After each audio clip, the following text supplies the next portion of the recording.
Hey there everybody, this is Lady Silver Vixen. I was thinking about it and I've had a couple of people request that I talk about my astral projection experiences. Um, to get started, a lot of you know I do astral projection. Um, I've even made a video about what astral projection is and how to do it. Um,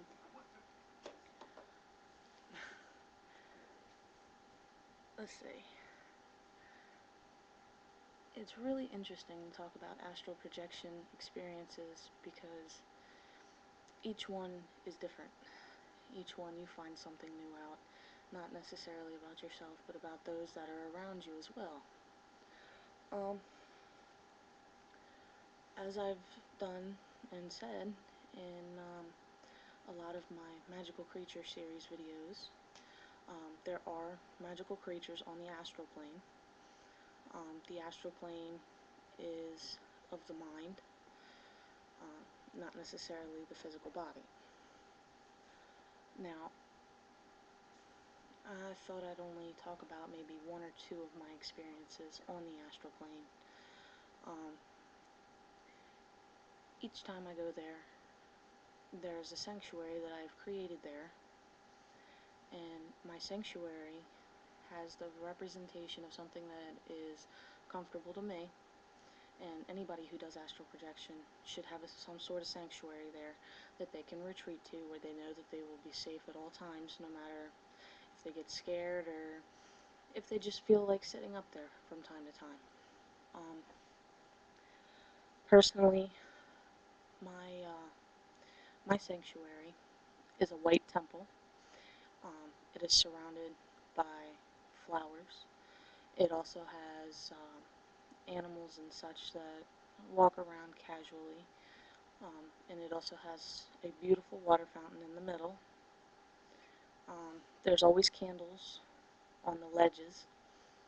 And just in general, it's very peaceful for me there.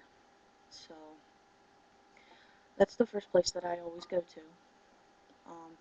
And then from there, I'll usually walk out and I'll just kind of drift around, if you will. Everybody's astral form is different. Mine, I'm usually either in the shape of a wolf or I have a human form and it's dressed up in white robes. A good representation of these robes would probably be the old Egyptian free-flowing robes.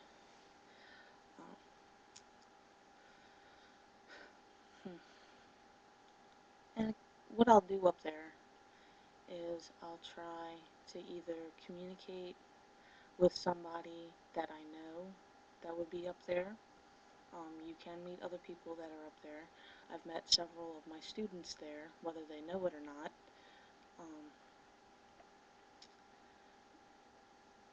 And it's always interesting. I mean, sometimes I teach up there, and some of my more advanced students will remember what they're taught. The astral plane is a great place for people to not only learn about themselves, like I said, but to learn about other people.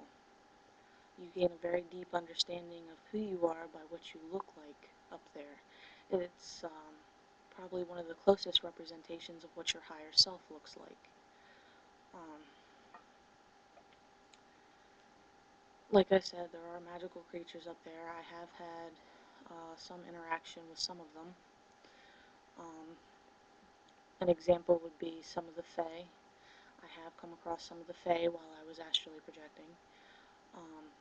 For those of you who don't know what or who the Fae are, I'm talking about fairies, and I did do a magical creature series video on them, so you can go and check that out. I'm sure at this point in time I probably sound really low, and the reason for that is because it's 5 minutes after 4 o'clock in the morning here, and most of my family's sleeping. The only reason that I'm actually up is because I'm a certified nursing aide and I work 11 o'clock at night to 7 in the morning. It just so happens I have today off. Um, so I thought I'd go ahead and I'd talk about this stuff.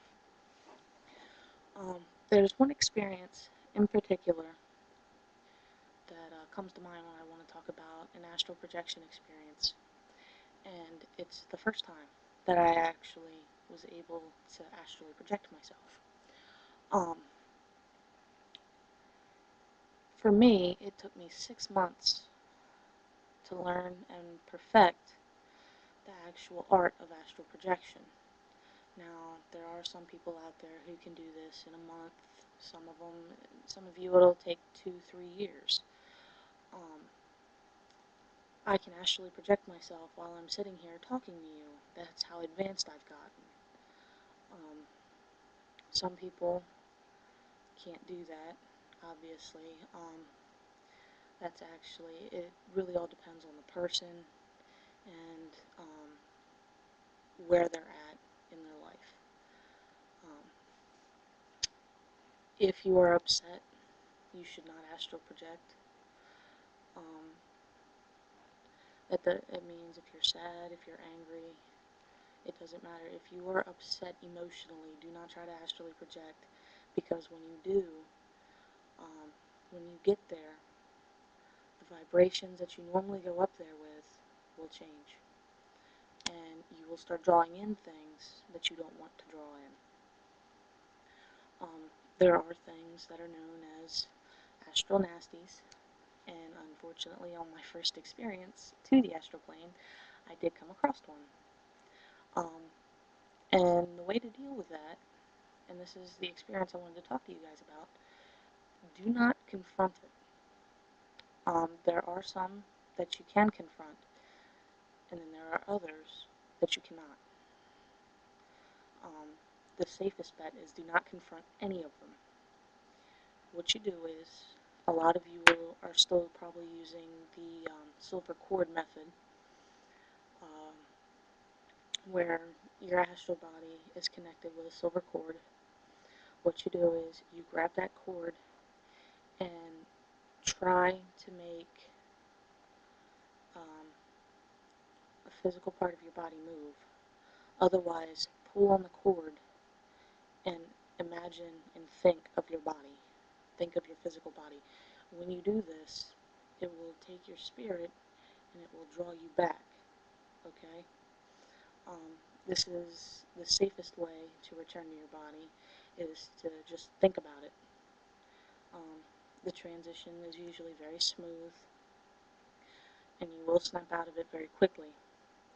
I have a lot of people who ask me, well, I had this dream where I was flying. Was it actually astral projection? The answer to that is no.